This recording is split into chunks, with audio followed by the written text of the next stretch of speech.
Саламатсыздарбы, сиздер менен Мирлан Батырханов. Бүгүн сиздер менен биз дагы да жок темасы улантып кетебиз.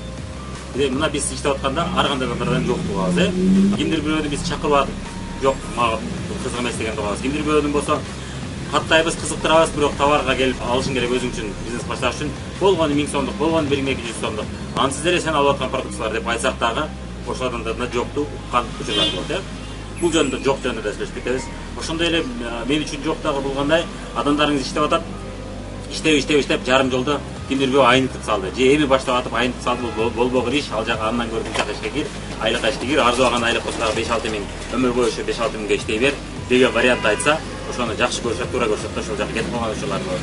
Кимдир бирөө болсо иштеп айталы 2-3 ай иштейт, 4-5 ай кошумча иштеп отуруп, анан натыйжа жок.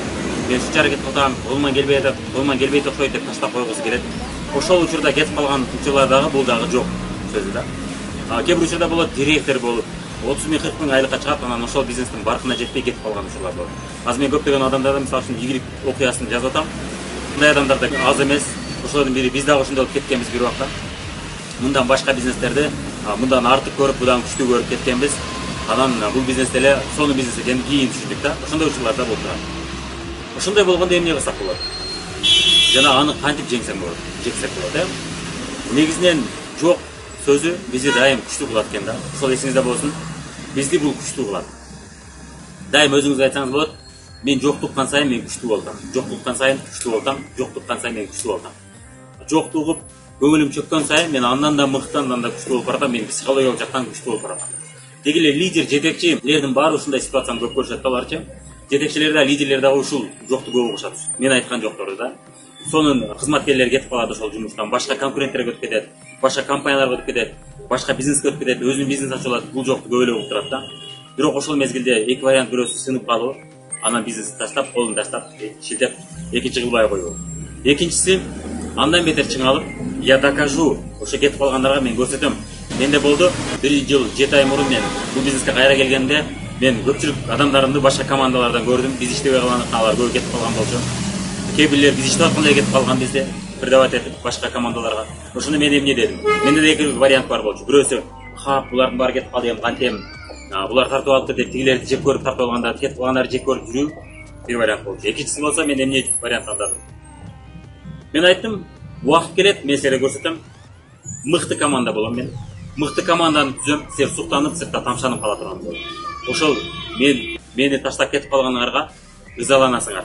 Керек болсо убагында аттин кыласыңар, ошого мен жетем деп, еще назла чоң команда түзөм деп киришип иштей баштадым да. Сиз дагы ошондой эки вариант, бирөөсү мен жок туккан сайын мен күчтүү болом, мен андан бетер өчүшөм. Мисалы үчүн кээ бирлер туугандарынан, жакындарынан угат, жолдошунан, күйөөсүнөн угат жокту мисалы үчүн койчу деп тоскоолдук кылган, бул дагы ошо жокко кирет. Бирөө сынып калыш, күйөөм каршы болуп атат деп отуруп алыш. Экинчиси, андан бетер өчөшүп, я докажу бул бизнес акча бар, я докажу көрөсүм мен. Керек болсо мен ушунча акча табам, что сага дагы машина алабыз бул бизнестен деп өчөшүп иштебем. Эки вариант бирөөсү. Кимди жеңүүчүлөр өчөшкөн вариантты тандап алат. Ал эми утулуп калгандар, жашоодо утулгандар сынып калуу жолун тандайт, Эми сизге башка мисалдарды келтирип берейин. Жашоодо бардык жерде жок аркылуу, кыйынчылыктар аркылуу гана күчтүү болот да. Мисалы үчүн темирди алалы, мына темир. Сталь бар, сталь деп коет, болот. Болотту же кылычты, бычакты жакшы бышык жасаш үчүн көптөгөн жолу ысыкка салып, чыгарып, муздакка салып, ысыкка салып, чыгарып, уруп, муздакка салып. Анан кийин гана ал бычак күчтүү болот, Ал темир күчтүү болот, ал болот күчтүү болот дагы, сынбас болот, туурабы? Көпчүлүк кыйынчылыктарды, көпчүлүк нагрузкаларды жеңүүчү болот. Дал ошондой темир болуш үчүн ал көптөгөн ысык суукту көрүш керек болот. Биз дагы ошондой экенбиз. Спортто машыгууда канчалаган нагрузка мына булчуңга нагрузканы берип атып, канчалаган денебиз булчуңдарды уруп атып, анан кийин гана ал булчуңдар күчтүү болот, туурабы? Бокста, штангада көптөгөн ооруктарды көтөрүп атып, бокста кечке уруп атып, анан кийин гана күчтүү болот. Каратисттерди көрөлү, каратисттер катуу темирлерди уруп, кайра уруп атып, анан кийин ушул жерлер бышык болот, урууга чыдамдуу болуп чыңалат, туурабы?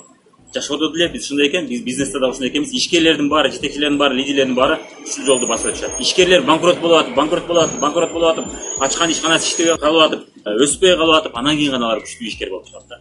Ансыз ишкер боло алышпайт көбүнчө.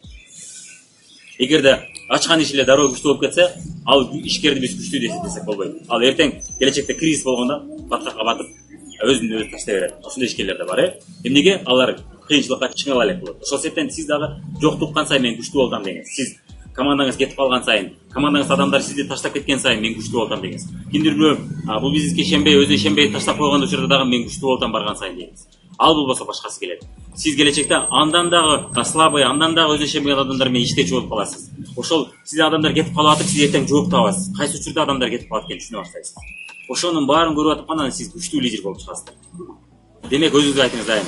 Мен жок туккан сайын мен күчтүү болдум. Жок туккан сайын мен күчтүү болдум деп кайра кайталаңыз. Азыр дагы мына паузага басып кайталаңыз. 3-4 жолу. Мен жок туккан сайын күчтүү болдум, күчтүү болдум, күчтүү болдум деп айтыңыз.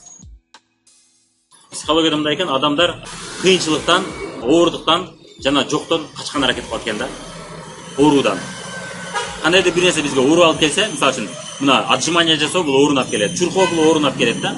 Айдалы тамакты ашыкча жана бизге салмак кошкону жардам берүүчү тамактардан баш тартуу бул да ооруга алып келет. Сиз өзүңүздү сиз башкарышыңыз керек болот. Өзүңүздү тыйышыңыз керек болот тилиңизде. Мисалы үчүн кимдир бирөө сизди урушта ошого сүйлөбөй коюу, ошого жооп кайтарбай коюу бул да ооруга алып келет. Сиз өзүңүздү униженный сезесиз, өзүңүздү оскорбленный сезесиз, өзүңүздү аябай начар сезесиз эгер жооп кайтарбай койсоңуз. Кыйкырып калсаңыз өзүңүз жакшы сезесиз. Кимдир бирөө менен урушканда ошол учурда ага жооп кайтарбай коюу, башкача сүйлөө бул да кыйындык алып келет. Ошол нерседен биз качат экенбиз дайымчы. Ошонун айынан бизге өспөй калат экенбиз да. Эми жокту угуп, сиз сынып калгыңыз келгенде, таштап койгуңуз келгенде бир нерсе эсиңизде болсун. Мен дайым ошону жасайм. Мен жаккан, мага жаккан, мен кызыккан жашоого мен кетип атам. Ошол жолдо басып өтүп атып, мен кыйынчылыктарды көрөм барбир. Кааласам, каалбасам ошол жолдо басып өтөм. Мисалы үчүн сиз айталы тоого чыгыш үчүн, тоонун кооздуктарын көрүш үчүн сиз басып чыгышыңыз керек болот. Чарчап калышыңыз керек болот. Тердеп кетишиңиз керек болот. Буттарыңызды талып калышыңыз керек болот. Шунун баарын басып өтүшүңүз керек болот. Ансыз сиз ага жетпейсиз. Ийгиликке жеткенде дагы ушундай экен, сиз ошол жолду басып өтүшүңүз керек болот. Ошол мезгилде өзүңүзгө суроо бериңиз. Мен эгерде ошол чокуга чыкпай койсом, ошол ийгиликке жетпей койсом, өзүмдү кандай сезем деп суроо бериңиз. Өзүңүздү сонун сезесизби жетпей калсаңыз? Ыраазы болосузбу өзүңүзгө? Жетексиздикке өзүңүзгө кайгырасызбы? Өзүңүзгө капаланасызбы? Өзүңүзгө сыйлабай каласызбы? Өзүңүздү кандай сезесиз? Мен ошол ийгиликтерге жетпей калсам, мен өзүмдү сыйлабай калам. Мен эгерде айлыкка, арзыбаган айлыкка бирөөнүн колунда иштеп жүрө берсем өмүр бою, мен өзүмдү сыйлабайм деген нерсе болгон мендечи. Анткени мен өзүмө максат койдум, мен жетем дедим, мен келечекте өз бизнесимдин ээси, өзүмө эркин боло алам. Мен келечекте 100 миң, 500 миң, миллиондорду тапкым келет.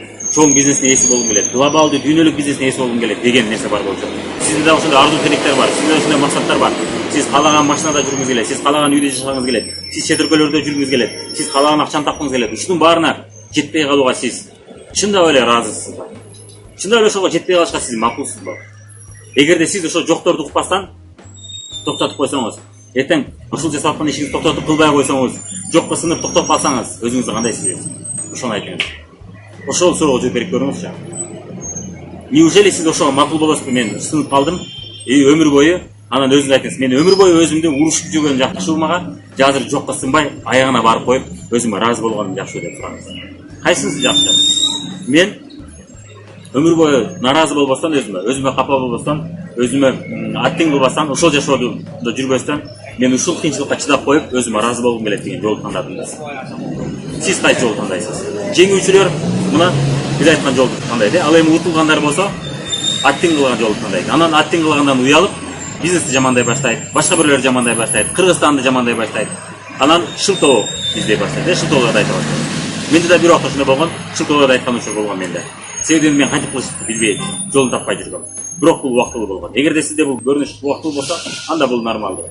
Ал эми эгерде сиз жолун билип туруп, ошо кыйынчылыкка барбай атсаңыз, анда тандоо сиздики. Анда жашоо сиздики, сиздин колуңузда кандай жашасаңыз шундай жашай бериңиз. Бирок болгону сураныч, мамлекетти жамандабаңыз, анда депутаттарды жамандабаңыз, байларды жамандабаңыз, биздин бизнести жамандабаңыз. Бул бизнесте башындагылар утат экен, же ораторлор утат экен деп шылтоолорду издебеңиз. Чындыкты айтыңыз элге дагы, өзүңүзгө дагы. Видео жаккан болсо лайктарды басабыз, каналга катталабыз жана тааныштар, жакындарыбыз менен бөлүшүп коебуз.